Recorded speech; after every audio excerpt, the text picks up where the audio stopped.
Meu filho ainda não fala, fala pouco ou faz frases inadequadas, não forma frases adequadamente. Como eu posso ajudá-lo?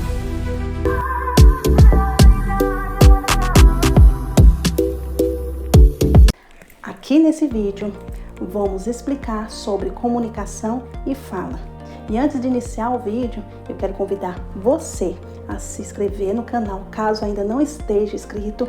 Você que ainda não compartilhou, compartilhe com bastante pessoas, que saiba que é um conteúdo de bastante valia, um conteúdo que vai ajudar muitas famílias, muitos educadores, e também compartilhe com outras pessoas que, mesmo não tendo crianças neurodivergentes em casa, que possa ter esse conhecimento, que possa sugar e se nutrir desse conhecimento, porque sempre eu explico aqui no canal que quanto mais soubermos sobre a neurodivergência e como trabalhar, como fazer no seu dia a dia adaptações, colocar em prática exercícios e também se sobressair de situações inesperadas, melhor. E quanto mais soubermos, mais poderemos ajudar nossas crianças, nossos jovens e adultos autistas, neurodivergentes, TDAH e outros tipos de transtorno que possa vir, tá bom?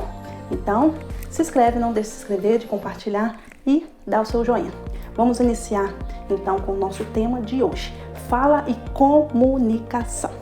Pois bem, gente, primeiro é de importância e de grande importância mesmo falar sobre algo que se relaciona com a musculatura, tanto da fala, a movimentação, o raciocinar da fala. E aqui o que eu vou trazer para vocês? Vou trazer 3 exemplos que no estudo da fonoaudiologia tem a dizer sobre a fala.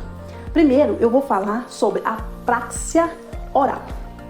Antes de mais nada, gostaria de dizer para vocês que tudo que eu trago são estudos que me aprofundam de profissionais, tá bom? De profissionais relacionados ao tema, de congresso também que eu assisto e também literaturas, livros didáticos de graduações, livros didáticos de doutorados, que eu faço sempre pesquisas e estou sempre me aprofundando. Mas nada aqui exclui de você, pai, mãe, vó, quem for o responsável da sua criança, de levar a um profissional fonoaudiólogo para avaliar a sua criança e ver os melhores métodos de exercício, de properties, de muitos fatores de ensinamento para poder estimular a sua criança, tá bom? Então, voltando à apraxia oral. Maiara, mas o que vem a ser, né, a apraxia oral? Bem, a apraxia oral, gente, ela tem uma dificuldade de iniciar os movimentos orais na musculatura.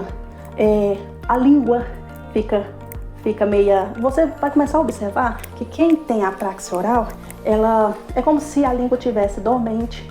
Você vai observando que a pessoa vai falando assim, a língua não trabalha junto, né? O balanço da língua como se fosse uma linguinha meio morta, assim, ó, sabe?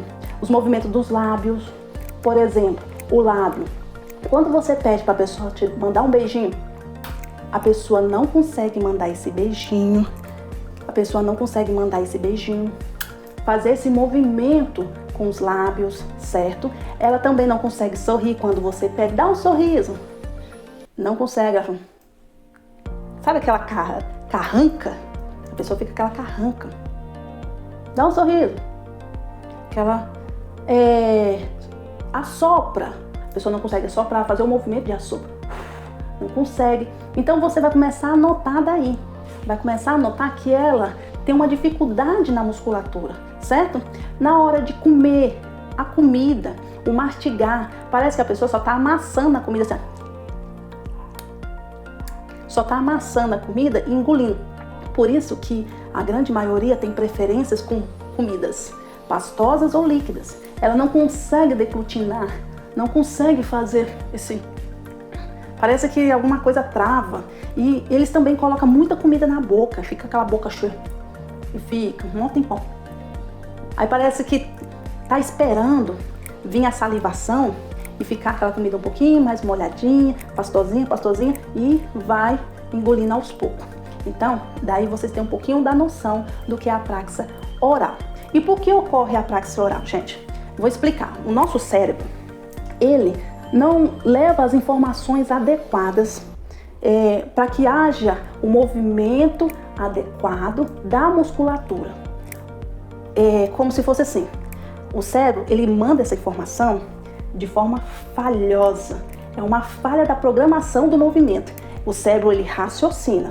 Porém, quando ele manda a informação para a parte muscular, ela vem desconfigurada.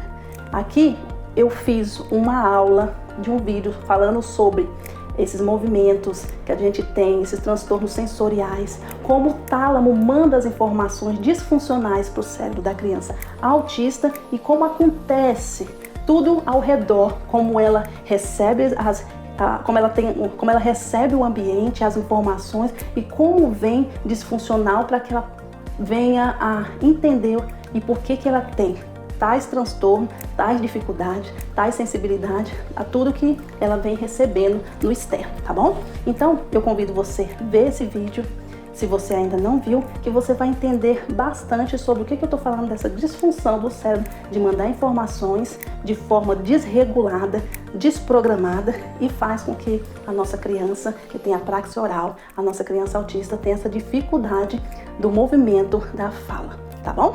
Então, vai lá! Bem, voltando aqui, importante lembrar que esse problema da apraxia oral, ela não é paralisia e muito menos fraqueza muscular, certo? Ela não tem fraqueza muscular, ela não tem paralisia, da paralisia cerebral, ela realmente é uma disfunção relacionada do cérebro para a musculatura, para fazer a adequação do movimento muscular. Quais os sinais que a apraxia oral acontece que você pode observar na sua criança? Quais são esses sinais? Os sinais são os seguintes: a criança, você vai ver que a criança ela baba muito. Sabe aquela criança que baba com excesso? Tá o tempo todo babando? Ah, mas ela já não tá mais com idade de babar e tá babando? Então, ela baba. É aquela criança que tá com a boca o tempo todo aberta. Ô, Tachinha. Chama.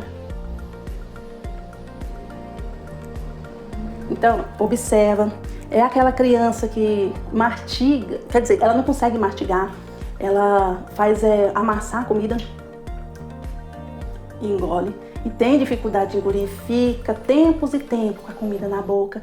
Então esses são um dos sinais que você pode observar na sua criança para ter certeza da apraxia oral. Pois bem, agora eu vou falar para vocês sobre a apraxia da fala. A apraxia da fala, gente, já é um pouco diferente. Por que a apraxia é um pouco diferente? Porque aqui, nessa situação, a pessoa está raciocinando bem, a pessoa pensa adequadamente no que vai falar, né? Mas apresenta uma dificuldade para articular o que ela está querendo dizer. Ela faz assim, ela arrasta algumas palavras, ela distorce algumas palavras, ela faz com que, ou então ela emite alguns sons que você tem compreensão do que ela está tentando te comunicar. Essa é a apraxia da fala. E um exemplo bem legal que você vai compreender o que significa essa apraxia da fala é no caso de uma pessoa que sofre AVC. Uma pessoa que sofre AVC, normalmente você vai ver que ela tem uma dificuldade na fala quando vem a sequela do AVC. Então ela raciocina, eu quero falar isso. Aí ela começa a falar, aí a língua começa a embolar. Tem hora que ela fica até nervosa porque ela tá querendo falar algo e não sai. Eu quero falar, não consigo. Então, assim, a criança também que tem a apraxia da fala, vocês vão observar que ela consegue raciocinar, consegue passar uma comunicação para você, você consegue compreender o que ela quer dizer, porém ela não consegue, ela tem dificuldade de articular o que ela tá pensando. Certo? Diferente de uma criança autista. A criança autista, ela não consegue passar essa comunicação, esse entender do que está passando na cabecinha dela para transmitir para você. Tá bom? Dislalia, um exemplo de dislalia é quando a pessoa fala, ela tem um raciocínio normal, ela sabe o que está falando, ela sabe como se comunicar, porém, muitas coisas que ela vai falar tem ausência de sílabas, ausência de letras, ou substituições de letras, ou então ela tem assim uma certa, um distorcimento, sabe? Ela distorce o que está falando, embola, mas você vê também que ela tem um raciocínio adequado, ela passa a sua comunicação de forma adequada, porém ela tem uma ausência de silabado, ou então ela tem uma substituição. Exemplo disso, como a gente pode fazer, é o Cebolinha da Turma da Mônica, que troca o R pelo L, né? Então, assim, ele é um exemplo de dislalia. Acontece muito também com as nossas crianças. Então, agora que eu expliquei para vocês essas 3 diferenças que pode acontecer da ausência da fala, você tem que começar a observar o que acontece com a sua criança. Primeiro, você tem que observar se a sua criança ela é autista. Se ela não for autista, provavelmente ela vai apresentar a dislalia ou então ela vai apresentar a apraxia da fala. Porque o raciocínio dela, você vai conseguir acompanhar tranquilo, ela vai conseguir se comunicar com você tranquilo. Se ela não se comunicar com você com uma fala, ela vai comunicar com gesto, apontando, mostrando, pegando para você, compartilhando. E esse que é o legal. Agora, a criança TEA não. A criança TEA, porque ela tem essa dificuldade de compartilhamento. Ela tem essa dificuldade de ter essa troca de comunicação, essas trocas de interesse, certo? Então é aqui que agora eu vou começar a ajudar você a como desenvolver essa fala, essa comunicação com a sua criança autista. Lembrando a vocês que vocês não podem invalidar o profissionalismo de um fonoaudiólogo, levar a sua criança para que ela possa ser avaliada adequadamente. Mas eu também sei que muitos pais, muitas famílias não têm condições, tanto financeiro quanto tempo, quanto também não tem um convênio ou não tem um plano de saúde, não tem assim um recurso para levar a sua criança, para ela ser avaliada, para ela ter um acompanhamento. Então o objetivo do nosso vídeo, do nosso canal é sempre esse, ajudar a vocês, famílias atípicas, papai, mamãe, professores, a percorrer nessa jornada de forma mais leve, suportando a cada pequenos obstáculos para que a gente possa desenvolver e não deixar que a sua criança passe por esse caminho sem que haja pelo menos uma assistência dos próprios pais, que mesmo sem condições, sem recursos financeiros, possa pelo menos dar um suporte adequado, vamos dizer assim, um suporte adequado, satisfatório para ajudar a nossa criança. Então, gente, eu quero deixar bem claro aqui para vocês o seguinte, que a fala não quer dizer 100% de sucesso. Por que eu estou falando isso? Por que você está dizendo isso, Mayara? Porque nem todo tipo de comunicação depende da fala. A comunicação são diversas.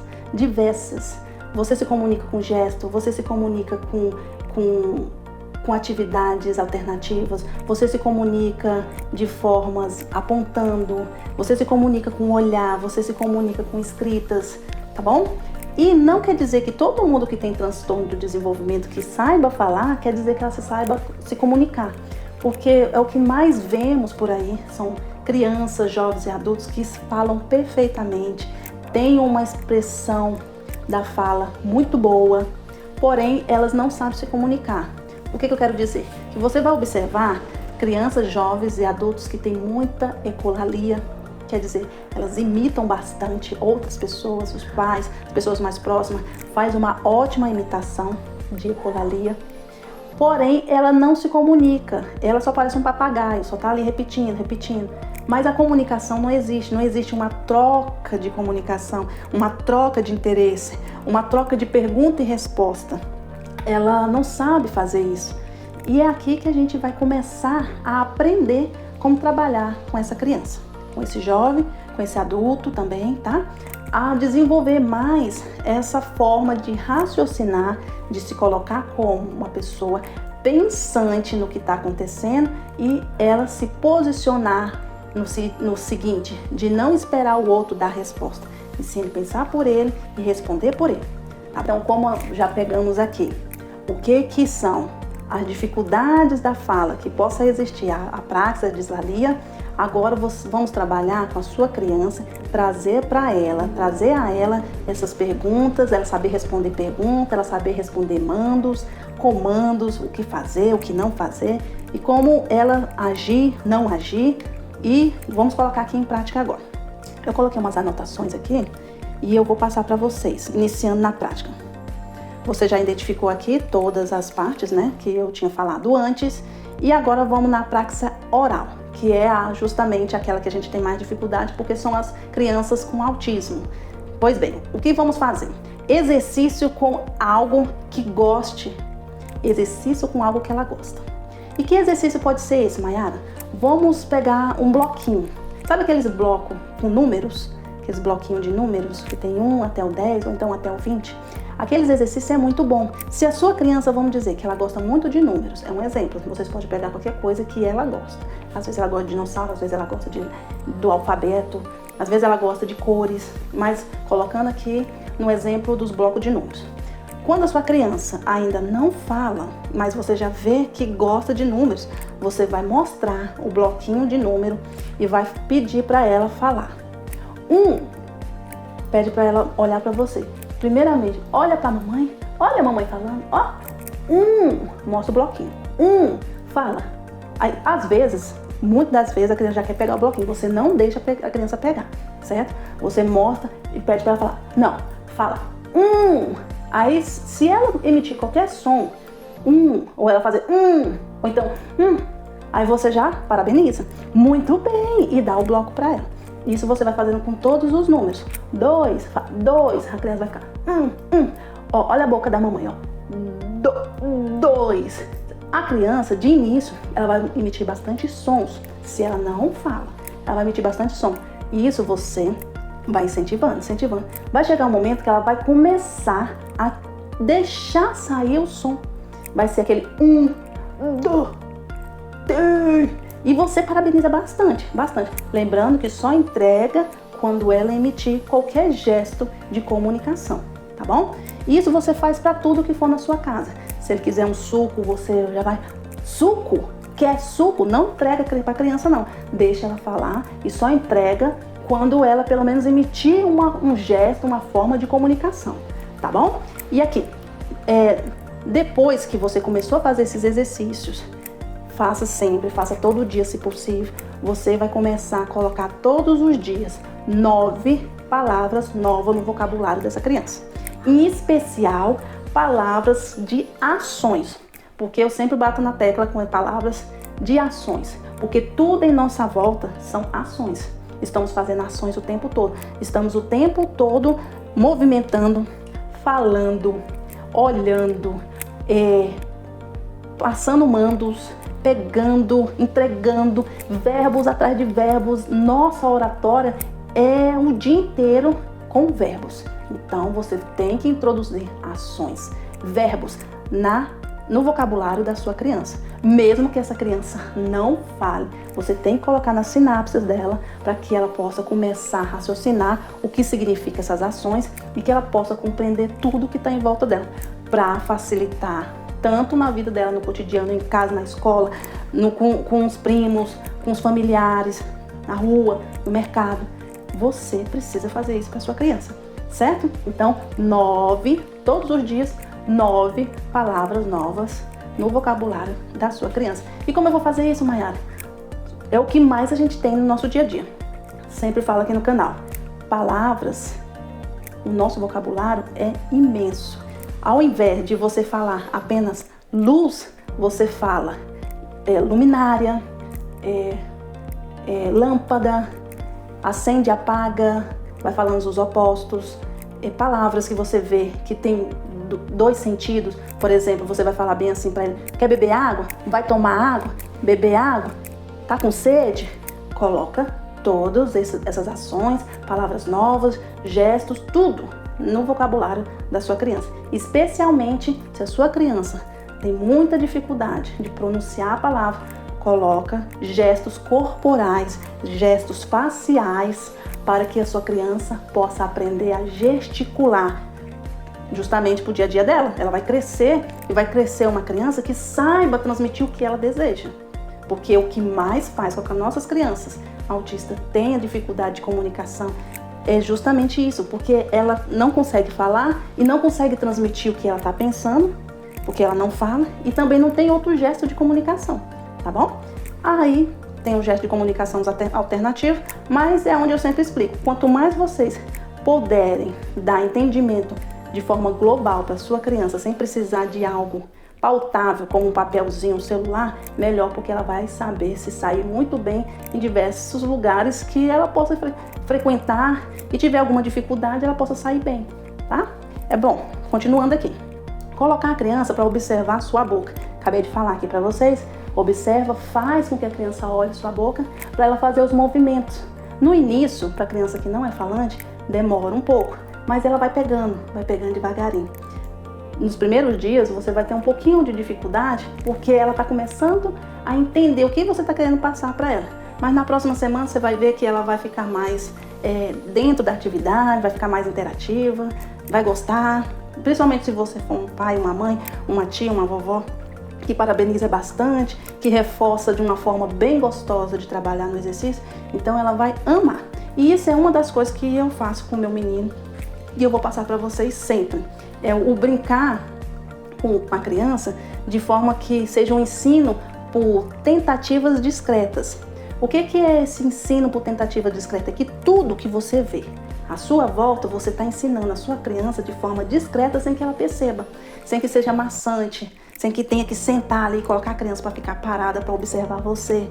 Pega oportunidades, é sempre quando eu falo aqui no canal, eu falo, surgiu a oportunidade, pega aquela oportunidade e ensina o tempo inteiro, sempre reforçando com aquilo que ela gosta, parabenizando, ou se a criança gosta de um dinossauro, você pede para falar e ela tá ali, agora pega. Às vezes a criança é aquelas que você pode dar muito parabéns e ela não liga muito para os parabéns, mas ela gosta de um dinossauro. Aí você pega o dinossauro dela e fala isso que a mamãe falou, fala. Aí ela vai querer o dinossauro. Não, mamãe entrega quando você falar, fala. Aí ela vai falar e você entrega o dinossauro de volta. Só para reforçar, mas não segura muito tempo não, porque às vezes ela pode se irritar. Assim, vai fazendo de pouquinho, manso, é como eu falo, é um ensino discreto. Pega oportunidades mesmo. Também, gente, fazer brincadeiras orofaciais, colocando muitos sons bem legais para chamar a atenção da criança, fazendo aquelas onomatopeias. Brinca bastante, coloca a criança para colocar a língua para frente. Vamos colocar uma língua de um lado pro outro, pro outro, assim para baixo. Vamos limpar o nariz. Coloca a criança para fazer esses exercícios. Abre e fecha, mas cantando. Abre e fecha, abre e fecha. Vamos fazer bolha, bolha, bolha. Cantando, fazendo assim que a criança realmente ache interessante. O que é aquilo dali que a mamãe tá fazendo, o papai tá fazendo, vou fazer junto. E brinca mesmo, brinca bastante, chama atenção. Aí nos ensinos de tentativa discreta, você vai observar que, primeiro, você tem que chamar a atenção da criança visualmente te observando.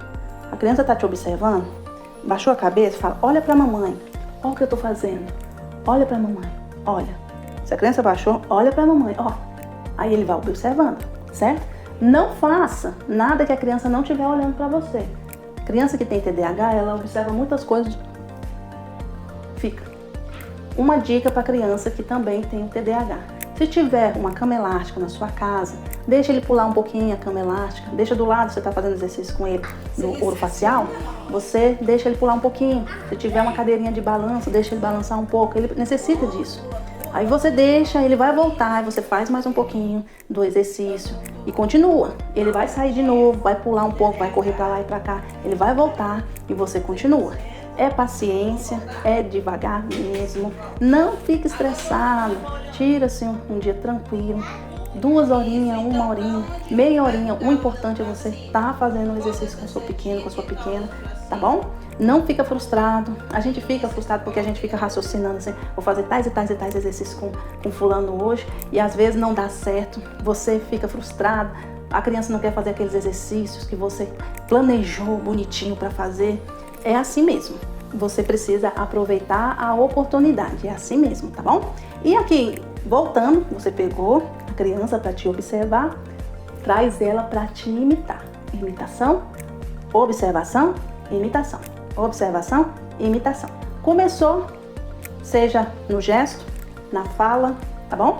No que ela estiver brincando, você faz e ela imita. Aí vamos começar a generalizar, tá bom? A imitação generalizada quer dizer o quê? Que ela começou a te imitar, agora ela vai ter que fazer com outras pessoas. A criança com TEA, se só você fizer o exercício, passar um exercício, ela fará apenas com você. Então é muito importante você fazer e pedir para outras pessoas também fazer esse exercício, essa atividade. Mas não precisa ser aquela coisa assim maçante da pessoa sentar lá e ter que fazer. Não. Por exemplo, se você está ensinando a sua criança a pedir água, você depois pode levar ela na casa da sua tia, da sua mãe, de algum parente seu e pedir para fulano ir lá para pegar água para ele. Aí se ele quiser água, em vez de ser você ir lá e pedir para ele falar água, quer? Você pede para esse parente fazer a mesma coisa que você faz. Água, quer? Quer água? Aí se ele vier puxando, afasta e fala água, água, quero água. Se ele movimentar, fazer qualquer forma de gesto de comunicação, intencionando que quer água, a pessoa entrega.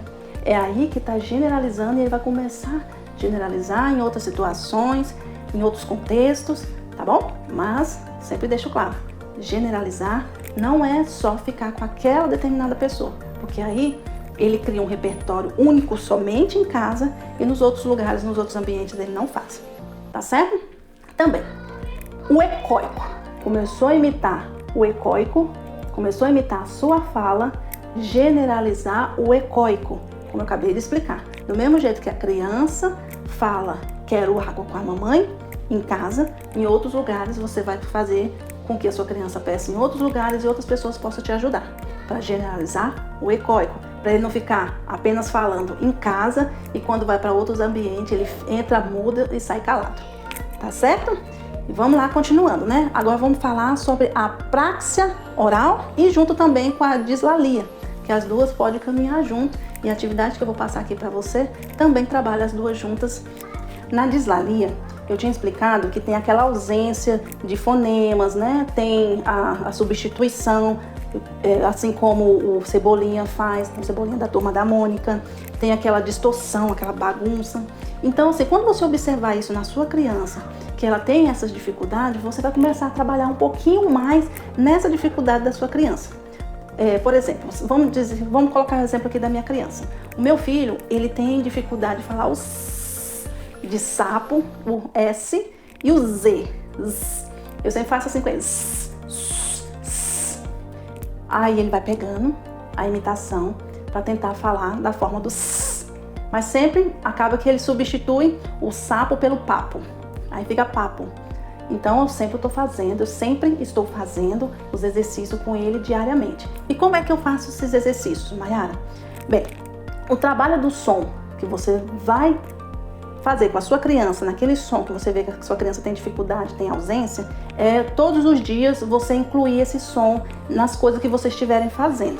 Para ser uma coisa bem leve, bem legal, seja na música, seja contando uma historinha, você mesmo inventa uma historinha e coloca nessa historinha um nome, um personagem que tem a inclusão desse fonema, dessa letra que ele tem dificuldade, que ela tem dificuldade de pronunciar.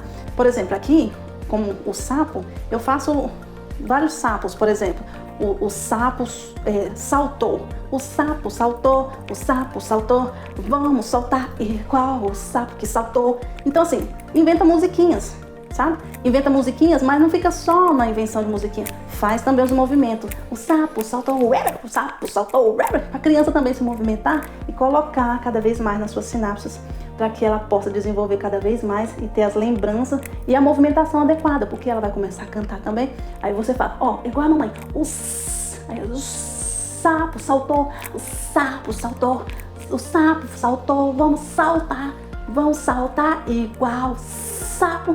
Coloca para fazer esse exercício, eles amam, e você brinca com eles e pula com eles, é gostoso, vocês vão amar. E aqui agora, eu vou colocar um plus para aqueles pais, para aqueles familiares que sempre falam assim, mas vocês só dão dica para as crianças e a dica dos adolescentes, dos jovens. Aqui também no nosso canal eu sempre irei trazer para vocês atividades e exercícios que vocês podem trabalhar o cognitivo do seu adolescente, do seu jovem, do seu adulto autista, tá bom? E aqui eu listei algumas coisinhas que vocês vão gostar bastante. Esses exercícios que eu vou passar aqui para você, papai, mamãe, vovô, familiar que tem um autista adolescente, adulto, jovem adulto, elas são das doutoras elas são terapeutas ocupacionais, a doutora Ana Catarine e Ana Paula Mendes. Elas trazem uma listagem de como a gente pode falar com a criança, para a criança poder responder. O que se diz na seguinte situação: alguém espirra, aí o que se diz quando alguém espirra? Você pede alguém para pegar algo para você, o que você faz, o que você fala se você pede para alguém pegar algo para você? Você ganha um presente, o que você fala quando você ganha esse presente? Você precisa de ajuda desesperadamente, o que você faz, o que você fala quando você precisa de ajuda desesperadamente? Você comete um erro, como você faz, como você age quando você comete um erro? Alguém vai fazer algo perigoso, o que você faz, o que você fala? Aqui são as listagens, alguns exemplos de listagem dessas doutoras que tem nos livros, elas também têm livros, eu acredito que elas também têm canais, eu as leio mais do que assisto, eu não sei dizer se elas têm algum canal, mas provavelmente deve ter. Mas aqui agora eu vou mostrar para vocês como eu trabalho com a minha criança. E eu vejo muito, mas muito desenvolvimento, uma progressão assim espetacular da forma como eu trabalho. Ao invés de você apenas automaticamente fazer a pergunta, se alguém espirrar, o que você responde? Amém? Saúde? Né? Saúde, amém? Perto de mim não tem ninguém? Né? Assim, em vez de você só passar a resposta de forma automática para sua criança responder de forma automática, você vai começar a colocar a sua criança para raciocinar. E como é que você vai fazer isso? Você vai fazer teatro. Teatro é tudo, gente, para a gente desenvolver nossas crianças. Teatro, isso mesmo. Você vai estar ali sentadinho com o seu adolescente e você vai pedir para alguém da casa passar e dar um espirrão na frente de vocês. Aí você vai falar bem assim, saúde! E ele vai responder, amém. Então depois você pergunta pro seu adolescente, o que aconteceu aqui? Fulano espirrou, e quando a pessoa espirra, a gente sempre oferece para ela, deseja a ela saúde, né? Que a pessoa tenha bastante saúde. É isso que a gente faz, sabia? Deixa demorar um pouquinho, aí a pessoa vem de novo, ou outra pessoa, e faz aquele teatro novamente. Aí você já olha pro seu adolescente, seu jovem, e fala bem assim, o que a gente faz quando a pessoa espirra? Como ele já viu toda aquela encenação, ele vai lembrar, ele vai falar, tem que falar saúde. Isso, saúde, parabeniza. Saúde, porque a gente sempre tem que desejar às pessoas saúde, não é? E quando você espirrar também, a gente também tem que falar. Então é isso, coloca o teatro mesmo. Por exemplo, você comete um erro. Você não vai falar assim pra ele, se você cometer um erro, tem que corrigir esse erro. Se você fizer alguma coisa errada, pede desculpa e faz certo. Não, você vai fazer um teatro, faz um teatro. Por exemplo, chega, vocês dois estão sentados em algum lugar, aí de repente chega alguém e conversa com você e apaga a luz, deixa vocês no escuro. Aí depois a pessoa volta e fala, desculpa, eu desliguei a luz, deixei vocês no escuro. E você responde, não, tudo bem, tá desculpado, eu vi que você esqueceu. E depois faz, mais lá na frente, faz esse teatro novamente. Que aí ele vai lembrar, ele cometeu um erro, e aí ele corrigiu o erro, pediu desculpa. E você conversa com ele. Se a pessoa pede para fazer de novo o teatro, aí fala, uai, apagou a luz. Aí ele apaga, desculpa, eu não quis apagar a luz. Aí, o que você fala quando a pessoa comete um erro? Aí não, vai mostrar novamente, quando a pessoa comete um erro, ela pede desculpa, é onde você explica. Porque quanto mais ele tem visualização de uma cena que é o dia a dia dele, o que pode acontecer, ele vai criando repertórios e repertórios. É muito mais tranquilo e fácil de gravar e de manusear, gesticular e repetir do que algo que você só está falando como é que ele vai fazer, tá bom? Então eu espero que essas dicas aqui tenham sido maravilhosas, que tenham ajudado bastante vocês. Anotem, deixa anotadinho, porque às vezes a gente está vendo assim o vídeo e queremos fazer, mas depois a gente esquece, ou lembrando de uma coisinha ou outra. Então anotar faz parte do desenvolvimento, faz parte da aprendizagem, nossa e deles, certo? Então eu fico aqui muito agradecida pela sua presença, por você estar aqui nesse vídeo aprendendo. Eu também estou aprendendo, porque como eu falo, todos os dias estudo a respeito, todos os dias me aprofundo, todos os dias eu pego coisas novas, todos os dias é algo novo e é assim. O mundo da aprendizagem, todos os dias a gente aprende um pouco mais e como diz um grande filósofo, só sei que nada sei. Eu agradeço demais por vocês estarem aqui. Como eu falei no início do vídeo, se você não está inscrito no canal, se inscreva, coloque o seu curtir, compartilhe e meu grande beijo no seu coração. Que Jesus te abençoe e que abençoe nossas crianças, nossos jovens, nossos adultos autistas que têm transtorno de desenvolvimento, nossas crianças atípicas e também nossas crianças não atípicas. Que vocês estão sempre nas minhas orações, porque nós, famílias atípicas, temos que estar sempre unidas, tá bom? Até o próximo vídeo. Fica com Deus. Até mais. No way.